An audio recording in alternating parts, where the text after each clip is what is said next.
Greetings, friends of astrobiology. Welcome to a brand new episode of Ask An Astrobiologist, a show where we celebrate science and celebrate scientists. My name is Sanjoy, and this program is made possible by contributions from ELSI, the Earth Life Science Institute at Tokyo Tech, the NASA Astrobiology Program, and the nonprofit Blue Marble Space.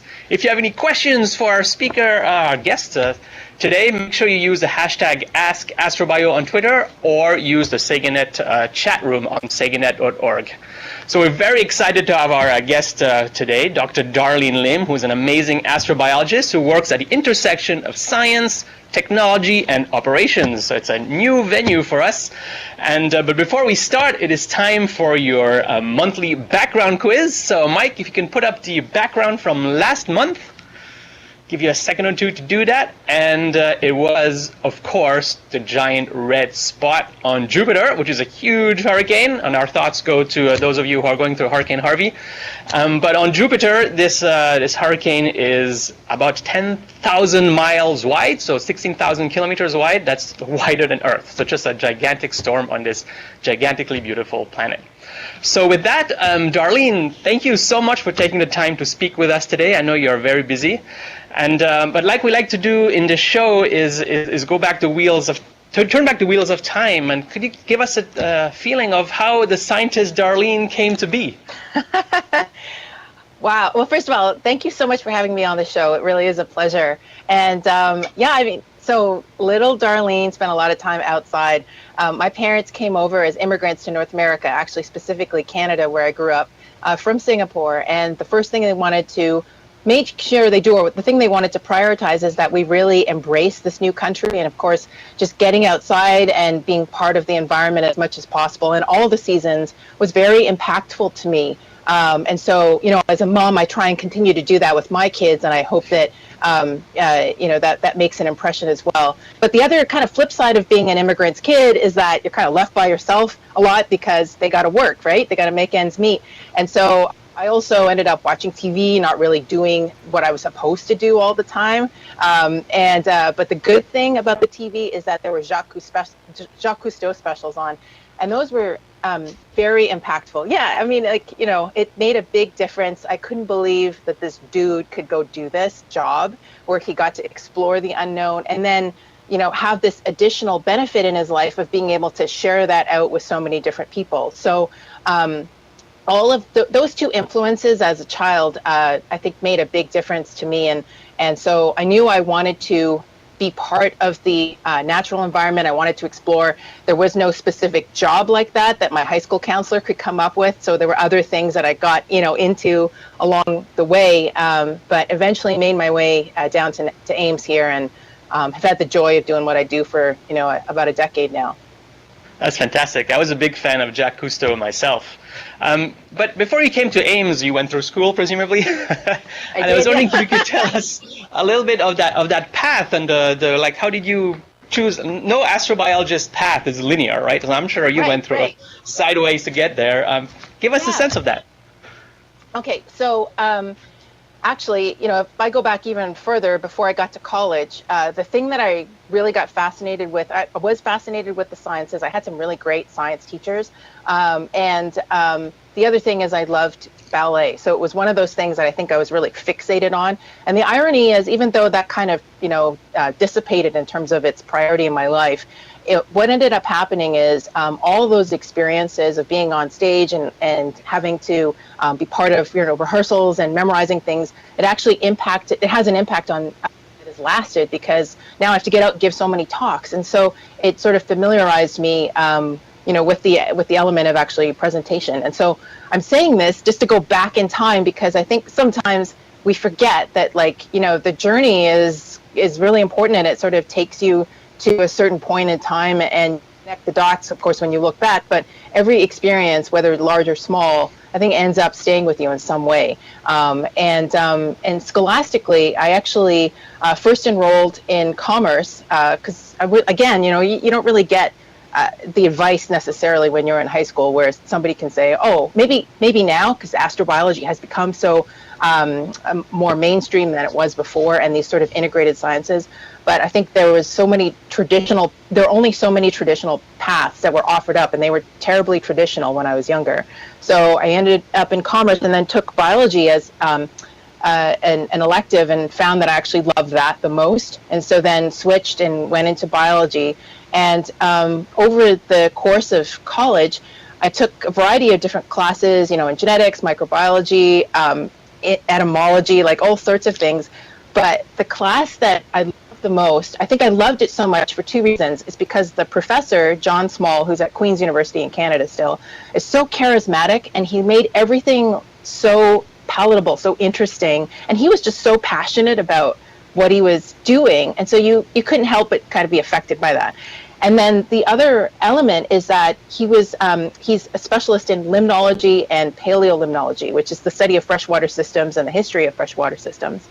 And up to that point in time, a lot of the courses that I took were in sort of the, very basic kind of science pathways. And then here was this science that took, the kind of the basic coursework that I was doing, but then had a direct application to understanding the environment. And at that time, the discussion of the impacts of climate change, or climate change in general, was still nascent as compared to what it is now. And so it was this new application of knowledge that I was slowly starting to build up through college that was very attractive to me. And that's what I ended up doing in graduate school, is actually paleolimnology and limnology work in the high Arctic of Canada. And it was primarily because of this one course that really excited me. That's so cool. So limnology is the study of sediments in lakes. What can you tell with mud? So you can, you know what? It's so funny because it just seems like it's just mud, but any sedimentary environment will build up like the pages of, or I should say the layers of a cake. And so the bottom layer is the one you pour first, and then the top layer and the whipped cream is of course the last layer that you put on. But then if you have that cake sit there for a while and actually turn hard, you can actually take a look back through those layers and understand the kind of the different conditions that were prevalent at the time that each layer was put down. And so it's the same thing with mud or with water, that's contained in other elements that are prevalent still as you start to bring up those mud cores. And so we did a couple of different things. When we would go up to the high Arctic, we were trying to understand the elements of change that may or may not have been present over the last 150 years at the time. And so we had to look further back in time to really characterize what the baseline was of that environment. How stable was it? When was it changing? That sort of thing. And we used biomarkers called diatoms, which are single-celled algae, and they have siliceous cell walls. And so we would look at their communities and how the communities changed over time in these cores, in these sediment cores. And we would also try and calibrate that against what the present communities were, and then examine over time how that's changed. And that would give an indication of the rate of change. It would give the indication of temporally when change occurred and things like that. So as part of that work, I was really fortunate to be able to visit a number of different high Arctic islands and work with a variety of different people. And through that work, I also got to meet folks like Charlie Coquel, Pascal Lee, Chris McKay, people who were working in the high Arctic for astrobiology reasons, as well as because they were interested in using the high Arctic as an analog to Mars. And so, again, coming back to your first question about how does your life look, it's not linear. It certainly isn't. I mean, I couldn't have imagined that taking that course with John Small, studying water, would have eventually led me to this other deep, interest of mine, which was in space exploration, and the people that have since become very, influential in my life. That's so cool. I had a similar experience in grad school where it was one class that shunted me in a completely different direction. So I empathize. Right. That's awesome. So it's cool that with knowledge from chemistry and geology and biology, mud goes from mud to the most exciting thing in the world, right? And so that's probably led to you studying the microbialites, so the structures formed by biology on lake seafloors at Pavilion Lake in I think it's in Canada. It is. That's actually. Right. And which is an incredible project. And so I was wondering if you could tell us a little bit more of that project and how it is to dive in these lakes and witness this alien world. Cold. It's cold. So yeah, thanks for asking. That was a really wonderful project to be a part of. So when I finished up my graduate work in Canada at the University of Toronto, I then came down to NASA Ames to join Chris McKay's group as a postdoc. And the first project that I had to work on was, Chris asking me, hey, there's this lake in Canada. We published one paper describing some microbes that are growing in there, but we really want somebody to come in and better characterize this environment. And hey, you're a limnologist, and hey, you're from Canada. Isn't that funny? So why don't you go up and do that? And I thought, well, this is fantastic. The opportunity was really interesting from a limnological standpoint, as well as the connection to astrobiology and understanding the development of microbialites in what was seemingly not a very extreme environment compared to other environments that harbor microbialites presently, which tend to be high alkalinity, high salinity environments. So the first time I visited the lake, we dove in the lake, and we dove in the lake multiple times thereafter.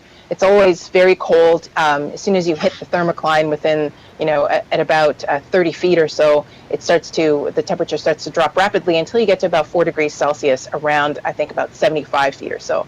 And then down to the depths of the lake, it remains at that temperature level. So it's cold, but it's incredibly beautiful in the lake. It's an ultra-oligotrophic lake. It's not highly productive. The lake is also groundwater fed, and so it's very clear.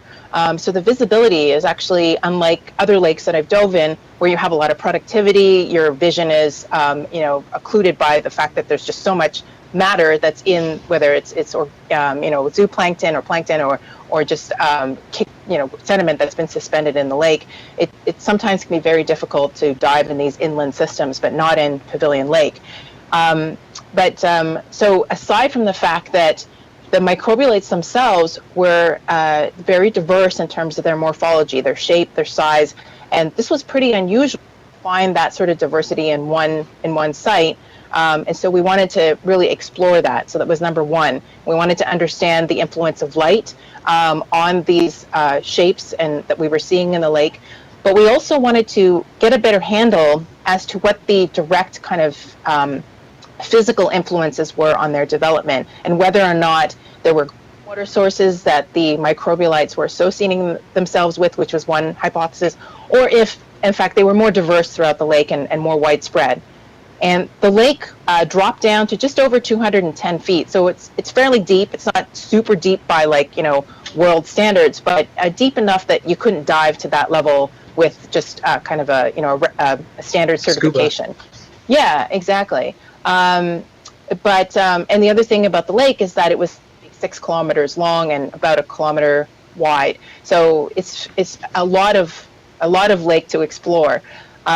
So we started examining other tool sets using ROVs, remotely operated vehicles, AUVs, autonomous underwater vehicles, and then we managed to get an opportunity that came up with a company in Canada called Nutco Research, where they wanted to partner with us to give us these single-person submersibles that we could put our scientists into.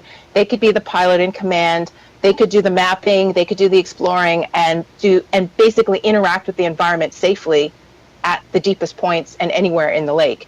So those are submarines which have like a plexiglass bubble above the pilot, right, above the scientist. So it's like Alvin, for example, where you have a window that's like this small. You have your whole ceiling and walls is see-through. How does it feel when you're in there? Like what do you smell? What do you see? Like goosebumps? Or sounds awesome. I mean, it is awesome.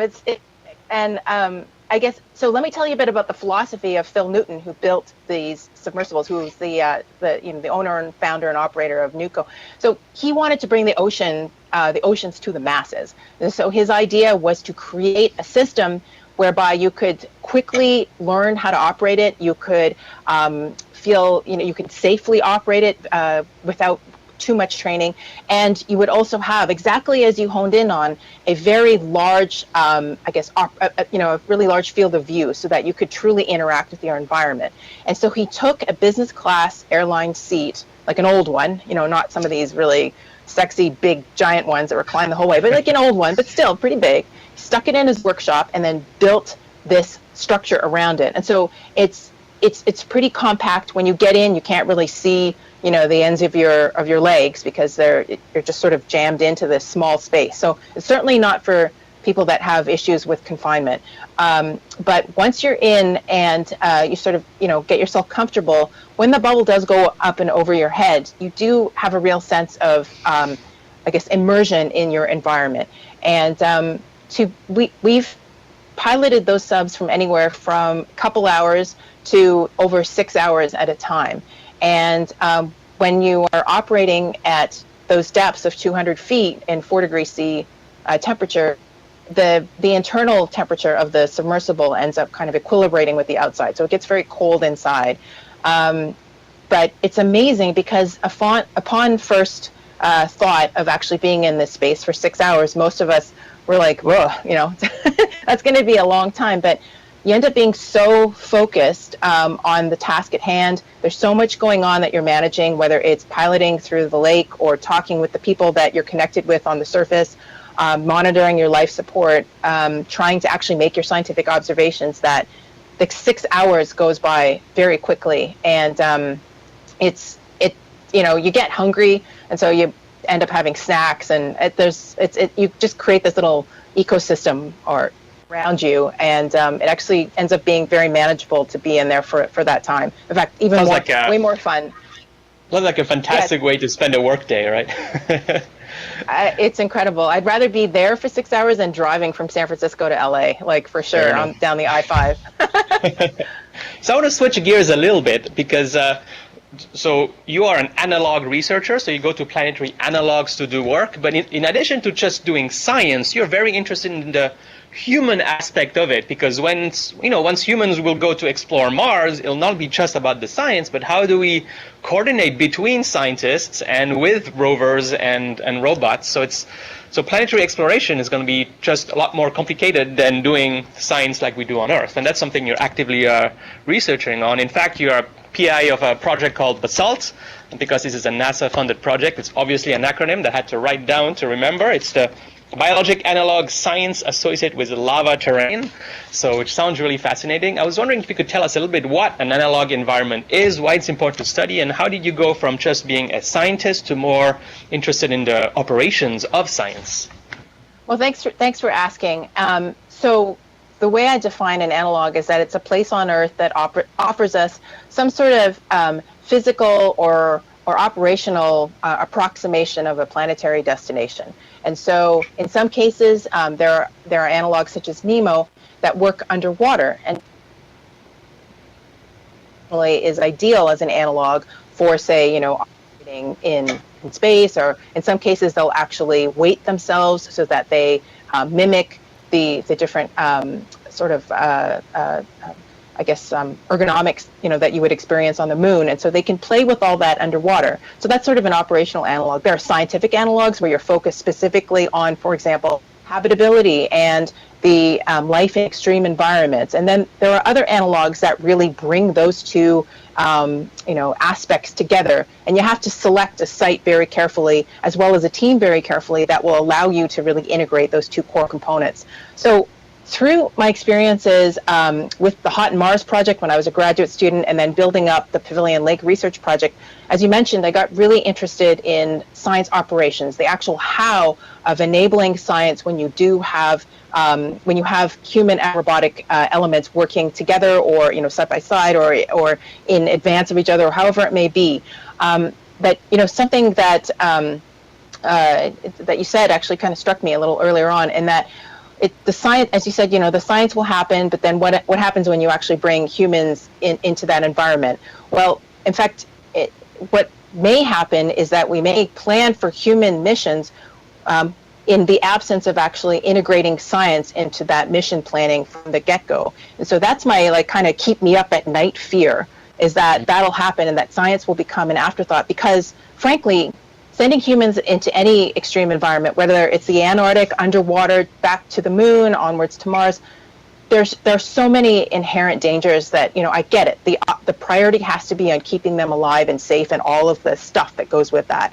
But our hope is that if you're going to take the trip all the way to Mars or to somewhere even in between, that you're going to have the chance to do some science. And so my job right now, as I see it, is to try and enable that infusement of, of science into the development of extravehicular activity, tasking, timelines, the setup of the Mission Support Center, and how you actually interact with those people on Earth when you have others on Mars who are disconnected not only by space, but by communication latencies. So as we move further and further away from the Earth, there are these unavoidable communication lags that will happen between those that are traveling out into space and those that remain on Earth. And that's something we can never get around, but that we'll have to contend with. And then how do you make decisions under those conditions? And then what happens when you have, say, limited bandwidth for those communication relays? And so we're questioning every aspect of that, of those concepts from a scientific operations and a scientific standpoint. So if you need to collect samples, for example, and high grade them, what are the tool sets, what are the different requirements that we will have to, say, make decisions on which samples are best or are better than the other ones? How do you actually make that decision in a timely manner back on Earth so that you can affect those people on Mars who are 15 minutes ahead of you in terms of a timeline? And they may already be on to the next task, but you somehow, if you see something of importance in, say, your gigapan image that you suddenly received back on Earth, or some sort of spectral data that you've actually received on Earth, again, from a handheld instrument, how do you actually organize the entire process so that you can efficiently get a response out to those on Mars to guide them or not? So there are so many kind of devil in the detail elements that pop up as we go about this work, and that's what I'm curious about. That's what I'm hoping to really understand and put back out into the community for further work. That's fascinating. So the basalt project takes place on basalt, which is a volcanic rock, and it takes place in Hawaii. So when you do science on these lava rocks, do you actually simulate the latency in communication, the bandwidth, using like spacesuit gloves to do the manipulations of the rocks? Do you include all that in the work? So the only thing we don't include of those three things that you offered up was the spacesuit and the gloves kind of component. So because we're on Earth and we're beholden to the gravity here, we figure this is not the best way to simulate the encumbrances of wearing a suit. That's our thinking as a team, is that that's better, enabled in a lab setting where you can really play with the ergonomics of dealing with a suit and all of those tasking in a proper way that simulates, say, what it's like to be on Mars, on the Moon, or in deep space. What we are interested in is specifically how science might or might not affect the current thinking in terms of mission architecture, EVA operations, the instruments, the ergonomics of the instruments, the decision making, all those types of things. So when we're out in the field, I guess the number one thing that we start with is the science has to drive everything. So we get our funding primarily through the Science Mission Directorate at NASA. And so we, as a deliverable, we have to put out, solid scientific output and research output in peer review publications. That's an absolute. And as a consequence of that, we have to drive at every point with that in mind. And of course, I'm a scientist. I'm interested specifically in the element of how science affects these types of operations. And so we have a science team that puts together a science traceability matrix. We start with that, and we check ourselves against that before we head into a mission planning stage, while we're in the mission, after the mission, and that guides everything. And the little twist to our science is that we do all of our field work under simulated Mars mission conditions. So what that means is that we don't get the 40-person science team out in the field. They have to sit separate from the science team, that's the field team, in a control center, a mission support center. And then there's only two people that go out effectively as like Mars astronauts out into the field. And they've been trained, but they're not the world's experts on, say, alteration products associated with basalt. That person's sitting back on Earth in the mission support center. And we have generated very systematically a list of requirements in terms of what type of data the scientists would like to see transmitted transmitted from the field back to them, and then built our mission around those requirements. So the astronauts, for example, they're transmitting voice, video through 3 different means. They have spectral data that comes back to the science team. They also have telemetry and other imaging data sources. And so we aggregate those different data products and allow the science team to interact with them in a very kind of methodical way. And we have an entire group that builds up the software capabilities to enable that. And then any thoughts that either group has that they need to transmit back and forth is actually done, as you mentioned, under latency. So we inject a 5-minute and a 15-minute one-way latency in very strict test conditions, and then we also reduce the bandwidth, down to what are estimated to be probably pretty solid transmission levels when you have low bandwidth versus high bandwidth conditions between the Earth and Mars, and so we try and look at the effects of all those conditions on the operations as we have them scoped out there. So what have you found? Does it work? Like, are we able to do science in such environments? Are there challenges that we need to still solve to explore Mars and other systems properly? That's a great question. So 2 things. So first of all, look for more details in the new year. We have a special issue that we're planning in Astrobiology, and we're hoping to have most of the papers submitted by the end of this year, or the beginning of next. And so we'll have details for you in that realm. But to answer broadly in terms of what we found, is that so if you ask scientists right now, what do you want transmitted from the field, especially if you can't be out there? A lot of them will say, as much as you can give me, because I'm not there. And so it's sort of nerve-wracking. But that's an impossibility. You can't have every bit of data streamed back. And so one of the initial thoughts was that video was going to be very important to the scientists, because it was thought of as, sort of a mechanism for them to live in the moment, to really feel immersed in the environment. But as it turns out, in fact, this still high-resolution still images, and we're going to play a little bit with gigapan images in this forthcoming deployment, are likely much more important to the scientists' lives, as we see through robotic missions, in terms of understanding the environment and being able to make decisions on which samples are better to collect versus the other. And so that's in terms of generating requirements and trying to figure out what types of imaging systems, what type of spectral data, for example, is beneficial under when trying to actually ascertain certain bits of information. That's what we're sort of walking through right now and trying to really get a handle on. And so surprisingly, video, while it has utility, it's actually not as useful as you would think. And so these high resolution still images have a great deal of benefit, especially under low bandwidth conditions. And so there's that. There's also other instrument capabilities that we've been evaluating that we'll talk about in some of these special issues and papers that are going to come out. That's fascinating. I'm going to ask one more question to you before I open it up to the public. Again, if you're watching live, please use hashtag AskAstrobio on Twitter to ask Darlene a question, or you can use the SegaNet chat on seganet.org to do that. So my last question to you, because I could chat with you forever about these cool topics, is what is the coolest place you've been to as a scientist, and what was it like? Okay.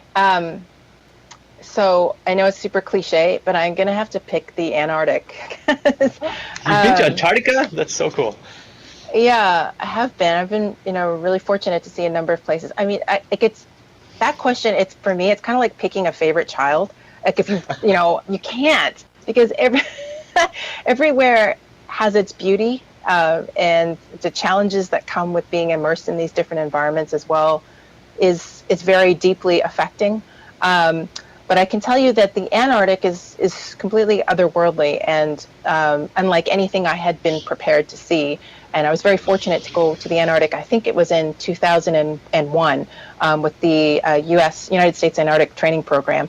So that's certainly top of my list. But, seeing Kilauea at night, in the morning, being in the depths of Pavilion Lake, the high Arctic, all the experiences that I've had there, just small and big. And those sit with me certainly. And I think the other thing is, aside from just the physical nature of each environment, what I'm left with as I think back are the experiences I've had with people. And that's, I think, also been impactful in terms of the way that I've marched forward in my career, and that I'm hopeful that in some small way, that we'll be able to help humanity retain, or will help retain the humanity in human exploration as we move ahead. So we're going to need all these procedures, all these operational constraints will be imposed on us, but I want to make sure that the experience of being a human in these extreme environments and the interactions that we want to have with other human beings in those environments somehow enabled, despite all of the hardware and software and everything else that we're going to have in our lives, because that is where you get some really great innovations, or the conversations that you have with your colleagues when you realize that you have a lot in common, that you want to solve problems by kind of dropping your obfuscations at the door and your ego at the door, and you just want to, kind of talk across and talk together, and it's those are really wonderful moments that to me have lasted in my psyche from each and every field outing that I've had. That's wonderful. Yeah, science is a very intercultural experience and profession, which is great. I was reading on the Pavilion Lake website that you had scientists for 15 different nationalities that came and worked with you on projects. So it must be just a really cool environment in the evening around the campfire, discussing science, but also different perspectives and new ideas coming from different cultural backgrounds to innovate on a particular topic. So that's fantastic. So thanks for sharing that. I'm going to open it up to questions now. So again, use hashtag AskAstrobio to ask us questions for Darlene, and if you're on sagene.org, use the chat room. So the first question is from Mark Williamson, and he's asking about between undergraduate and grad school, some people like take time to either travel, but he's asking in particular in terms of getting work experience in that gap year. Do you have any insights on that? Yeah, I mean, I can tell you a bit about what I did, and then I can give you some thoughts. So what I did is I actually got a job working in the field of advertising, if you can believe it. Very long story. It involves wine, as free wine, I put it at that, and a dare. And so I got a job to work at an advertising firm, and I also was admitted to graduate school after college. And my supervisor, or the person who became my supervisor for my graduate work, I went to him and I was like, hey, I got this other job. It's totally unrelated to science. What should I do? And so he actually gave me the best advice ever. He said, just go do that for a couple of years, but only do it for 2 years and then evaluate what you want out of life at that point. If you really want to come back to science, then that's when to do it, because if you stay in that field any longer, you'll probably not leave. And so I did just that, and what I found at the end of my 2 years, in fact, very rapidly, is that I was still reading science papers, I was still talking with my friends who actually went to graduate school to see what they were up to, so obviously that's what I wanted to do. So I left a pretty solidly paying job and went back to grad school, and then I was in it, I was just committed, and I was there because I wanted to be, you don't go to grad school and take up academics for the money necessarily, at least not in this area of science. So, no. I'm not going to discover, gold or anything of any value, but you're in it for the love of knowledge.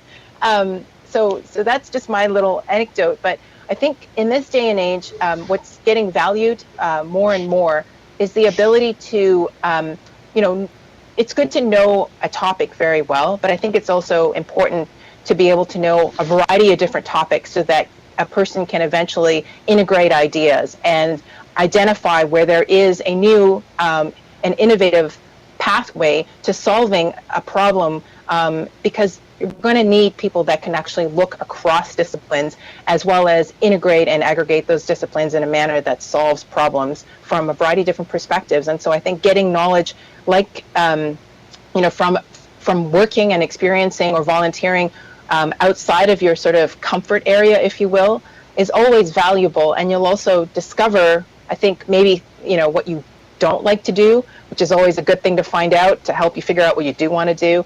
And you might also find along the way things that immediately kind of pop up and just get you so excited. And that may be because you meet the right professor, you meet the right person, or you just read something that completely resonates with with who you are and where you see yourself in the coming years. So, for me, I encourage exploration of all natures because I think that's what makes you that much better of an explorer in general.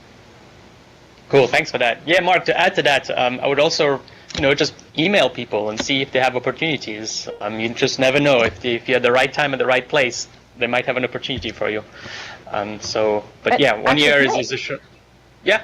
Can I add to that too? So Zena Cardman is a person that just was selected into the recent astronaut That's right. class. And Zena did just that, Sanjoy, because she was, I think, in undergrad. She was 19 years old. She started emailing a bunch of people because she knew she wanted to get to the Antarctic. She wanted to do astrobiology work. And so eventually she ended up coming to work with us at Toillion Lake and then a bunch of other teams as well. But that got her the experience that she needed to eventually go to graduate school. And then, of course, now she's on the road to becoming an astronaut as well. So I couldn't agree more. I think that's great. In fact, the student that's working with me did just that. Kind of cold emailed me about her timeline, what she wanted, and I was just actually looking for a person to work on a particular project. So it turned out great. So you got nothing to lose. The worst they can say is no, Mark. So go for it. So there's a question on Twitter from @DK3CW, and this person asks, "Thank you for the question. How do I focus on astrobiology while being an undergraduate student?" So it kind of depends where you're located. I guess now there are, I think, umbrellas of, within universities that offer up, say, courses in I want to say a more organized fashion so that you get a breadth of knowledge scientifically that will serve you well when you actually move ahead and start to focus down on whatever idea it is that you want to go after. And so it depends what university you're at, but I think taking a breadth of sciences. So if you get a chance to take electives outside of whatever core discipline you're in, that's always very useful. I think reading papers let's say if you just want to pick one, I'll just pick up astrobiology, for example. It really, spans a whole lot of different topics, and you get some pretty impactful papers that getting published in that journal, as well as many others that are out there. So I think read as much as you can. There's nothing really shameful in reading anything for that matter that has to do with science or anything else of that nature. You'll get ideas, I think, even from reading technology magazines and things like that. So I think again, it really depends where you're at school, what country you're in, and so forth. Yeah, and there's not a single way to become an astrobiologist, right? People with a geology undergrad become astrobiologists. People with an engineering undergrad become astrobiologists. People with a biology undergrad become astrobiologists. I don't think there's two identical astrobiologists, right? That's the beauty of the discipline, is that we're kind of all come together in just this fantastic hodgepodge of science. Yeah, exactly. And I think asking some of your professors as well in terms of what they think, if they're involved with any field that's sort of related to astrobiology, or even not, maybe you have a professor that wants to get into that field and would like to kind of progress on that journey with you. You can always ask them for assistance in picking your courses and so forth. Yep. And I should backtrack on my use of hodgepodge because I don't want to seem that it's a broad science that doesn't have like a discipline or particular topic. The scientific questions asked in astrobiology are very precise, but they just come from a broad perspective. So that's what I meant by hodgepodge. Sorry if that was confusing. The next question is from Penny Boston, who asks, Hi, thank Penny. you for the question. If you could have no constraints on power or money, and no pressure, of course, what is your dream instrument or instrument package to use on Earth and potentially on space missions to Mars or an icy world? Oh my goodness. Okay. So so Penny, I'll totally answer this strictly from a human standpoint because that's my interest at this point in time. I would love a geological tricorder. And so I would love for the tricorder to be tuned that not only could we, decipher the kind of characteristics of the rock from, say, the mineralogy, the elemental composition, understand its temperature, I don't know, its angularity, its density, all that all in one quick little press of the button. But then I'd love to be able to tune it so that, say, if I wanted to compare it to other things that I've seen earlier, it can rapidly tell me where it falls in that gradient of rocks that I've analyzed, or something that I can high grade really quickly. And so That's totally what I'm fixated on right now. I want that. Oh, and I would love to have a buddy, like a robotic buddy, whether that was something that flew or I don't even know what it would necessarily look like. I don't even want to get there. But something that I could utilize to actually get better situational awareness of what is around me when I'm in the field, that can allow me to interact with the backroom team and allow me to interact with my environment in a virtual sense or an augmented reality sense. So I want to bring all that together without a ton of different things encumbering me. So I don't want my iPhone and my laptop and my earbuds and all this crap. I want it to be a seamless, well-designed, integrated element in my life that is there to help me and not to encumber me. So that's what we're like kind of systematically working towards right now. It's really nascent, some of the work that we're doing to understand the requirements for just simple things like what type of handheld spectrometers do we want to have eventually integrated into handheld tricorder? What are the ergonomics of it? Do I want it to be something that's on my chest? Is that too much of a pain? Because then when I bend down to look under an outcrop, it kind of gets caught on something or whatever. Do I want it to be in my hand? What is the data that has to get sent back? So that, I'll tell you what, I don't have enough trucks of money or a truck of money at all to enable that work to the degree that I want. So if there's anybody out there that has a dump truck of money you'd like to drive up to us and help with this endeavor, let's do it, because there are so many opportunities to look at work that's already been done, whether that's commercial off-the-shelf instrumentation, the utilization of those COTS instruments, different environments, underwater, underground, on land, in these volcanic settings, or wherever it may be, and also the way that people will utilize that data and rapidly turn around decisions, or maybe it takes time. All of those, all of that work that's already been done, we in many ways we just don't know about it, and I'd like to know more about it so that we can not constantly reinvent the wheel, so that I can get to where I want to go faster, which is a geological tricorder. Yeah, so astrobiology is definitely not just a scientific endeavor, it's very much an engineering one as well, for the reasons you just highlighted. So thanks for that. She also points out the question you've probably been asked 1,000 times, that you became a limnologist because your last name is Lim. Haha. It's so funny, isn't it? I know. You're the best, Penny. Adam Robinson asks, how will astronauts get around the planetary protection concerns when exploring near possible water on Mars? What about undergraduate exploration, like in lava tubes, where the environment is potentially more habitable for microbes? Okay, so they won't get around planetary protection issues. We can't get around them when we're on Earth either. I mean, it has to be something that we contend with, that we deal with, that we integrate into our planning. And something we had hoped to do within the basalt project, but I don't think we're ever going to get to the degree that I want to, but I put out there to the community to tackle, is what are the differences between geological fieldwork and biologically oriented fieldwork, and trying to understand what, say, the planetary protection issues are associated with both of those, and the requirements, whether it's with your geological tricorder, your biological tricorder, or whether there's some composite of that, your systems, the way that you walk into an area, is it different when you're dealing with just collecting rocks for the sake of biology versus sterile sampling and trying to deal with these planetary protection issues? I don't think we've actually, as a community, done enough of a deep dive in terms of understanding the nuances between both of those, and they're going to be huge when we have to keep things clean, from both forward and back planetary protection perspectives. So that's one answer. I think the other one was, what about getting into lava tubes? So there's actually a new project, or a project that was newly funded by the SMD P-STAR program called Braille, and the PI is Jennifer Blank, and she's at the SETI Institute. So she's going to kill me, because now probably her inbox will fill up.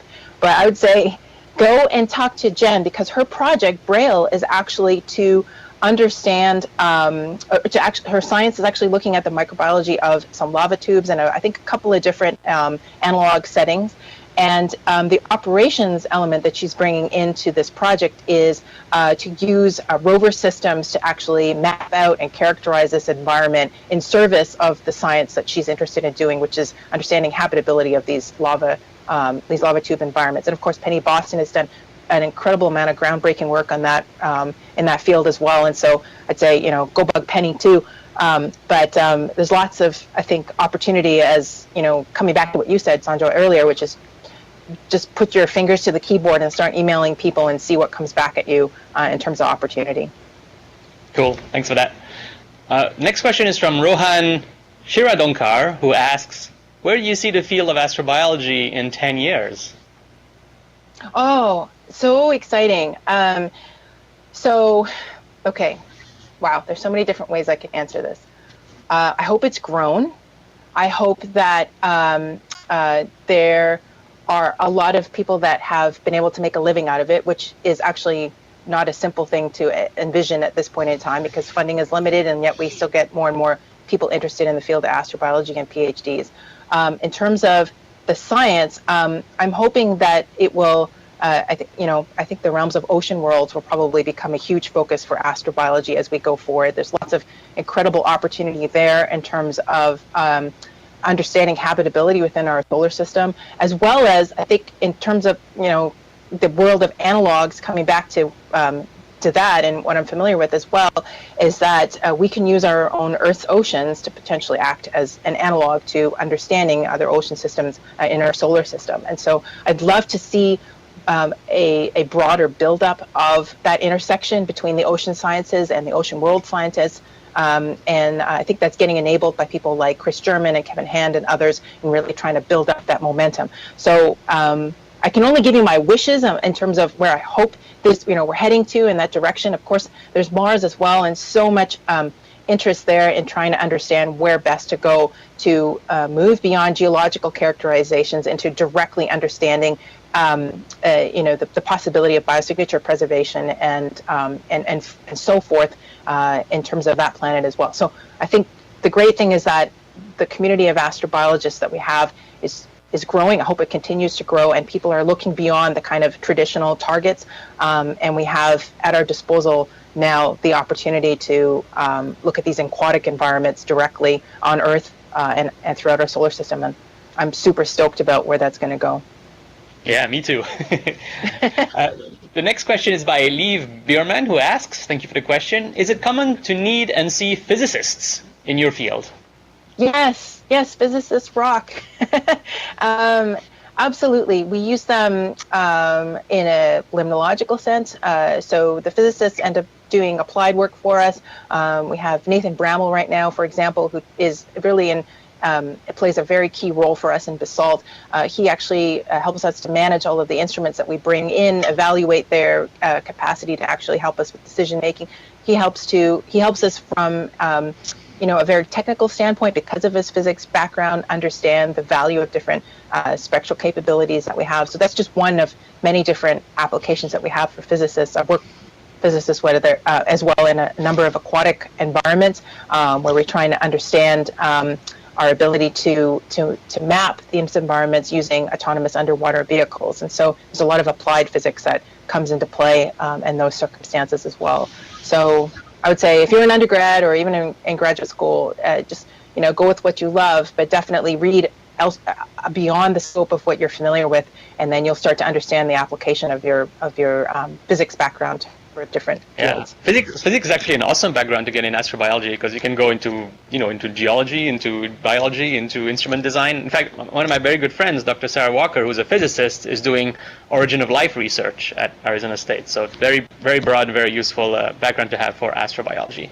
So earlier in our conversation, Darlene, you mentioned that you were a mom. So I was wondering if you could tell us a little bit, how did you balance, raising a family with advancing your scientific career? Sometimes they can be at odds, or some of the students think a lot about these things. What has been your experience? Yeah, there's no balance every day. I feel, or maybe there is a balance, but it's just like there for a hair of a second, because every day I'm not quite sure if I'm going to drop the ball on something. And inevitably a ball drops here and there. And that's okay. It's okay. I think the real thing is, I just any moment that I'm doing something, I try and make sure it's quality time. So within a 4-hour period now, I can get a lot done because I just sit at my desk and I do not move. And my Garmin watch is yelling at me, move, move. But I'm like, no, I have to sit here. I've got only 4 hours, and then I got to go on to this other thing. And there's all these different elements that are pulling at you that weren't there before. But it is so rewarding. And again, just trying to, thematically weave the idea of being an explorer in every different aspect of your life possible. The element and the adventure of having children is inexplicably, and I can't even articulate the joys and the wonder and the challenges and the triumphs and the failures that come with that. But it's all part of this great journey, and it's the exploration that comes with it, whether it's personally or just even beyond, is totally worth every second of trying to balance everything out. And I have an amazing support network, and my mom came and helped me out a lot at the beginning when I was trying to build this career and manage my little kids, and my husband too has been a real equal partner in raising them. And so that's just been very I'm really grateful for those elements in my life. Cool. Thanks for that. So what's next for you, Darlene? What other project are you concocting? Where are you going to travel to? Okay, so the next project that has actually just started up is something called Subsea. It's also SMD funded, and I get to work with some great scientists, Everett Schuck, Chris German, Julie Huber, Shannon. That's an acronym too, right? Yeah, and what's so funny is usually I pick the word, and then I ask my buddies to come up with the words to fit the word, and so I can never actually remember what it stands for. So if you have it written down, that'd be awesome. Okay, great, thanks. Subsea is the Systematic Underwater Biogeochemical Science and Exploration Analog. So what will you guys do? We, oh my gosh, I'm super stoked. So it's actually a partnership between, of course, the NASA element as well as NOAA. And we're going to be, coming back to some earlier statements and things that we talked about, actually using the Earth's ocean as an analog to Enceladus. So we're going to be working at intraplate margins. Which is the moon of Saturn. Exactly. And the hydrothermal systems associated with these intraplate margins. So we're going to start with Loihi, which is off the coast of the Big Island of Hawaii. And we're going to be working with with NOAA and the Ocean Exploration Trust, which and working on their ship called the Nautilus, and their working class ROV, which goes down about 4 kilometers. We'll be exploring this site and trying to understand the energetics of what creates habitable environments, if you will. So Loihi is an underwater volcano, right? It's the next Hawaii that will emerge, right? Yeah, that's it, exactly. So our team is going to look at this environment scientifically from the standpoint of energetics, biology, geology, and then sort of bringing all that together to build a picture. But then, of course, I always like the twist. So the twist is that the setup that the ocean exploration community has in terms of their mission setup is that there's a ship, it goes out to their destination, but you can't bring all the scientists on the ship. Most of them have to sit onshore, and they tend to sit all over the world. But NOAA and OET and other organizations have great mission architectures that enable the dialogue between those scientists and the shipboard crew so that their science objectives are met. So we're going to use the operations research that we're doing in Subsea is going to examine that architecture, that work domain, and really characterize it again so that we don't reinvent the wheel when we start to think about mission architectures such as low latency teleoperations, whether that be in any destination, from here to Mars or onwards. And that is where you, for example, if you have humans orbiting Mars, operating a rover in low latency communication between that orbit and then Mars. But of course, the crew that's orbiting Mars will still, if they want to interact with Earth, there's still going to be a latency, but they're going to have the opportunity to talk with scientists on Earth that may be co-located or sitting all over the world.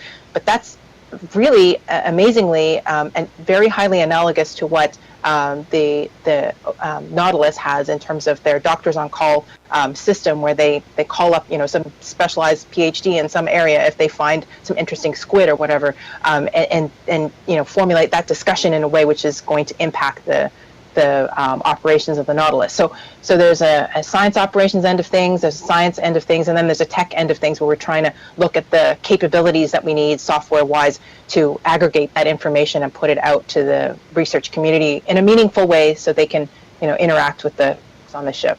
So that's in the immediate, and then there are lots of other thoughts about the future where we want to go, looking at human robotic interactions and when it comes to science ops and things like that. So would you go to Mars tomorrow if you could? only if I could come back. I'm not a one-way kind of person. I got to come back. Okay. Darlene, what you do is just so cool, and I'm so grateful that you took the time today to chat with us. It's been an incredible conversation. Those of you who are watching, remember the background quiz? What is behind me? We'll give you the answer next time. I want to give a big shout out to Arun Sharma, who was the first to guess correctly the giant red spot, which was awesome. So until then, everybody, stay curious, and see you next time for Ask an Astrobiologist. Thanks, Darlene, again. Thank Bye-bye, you. all. It was my pleasure.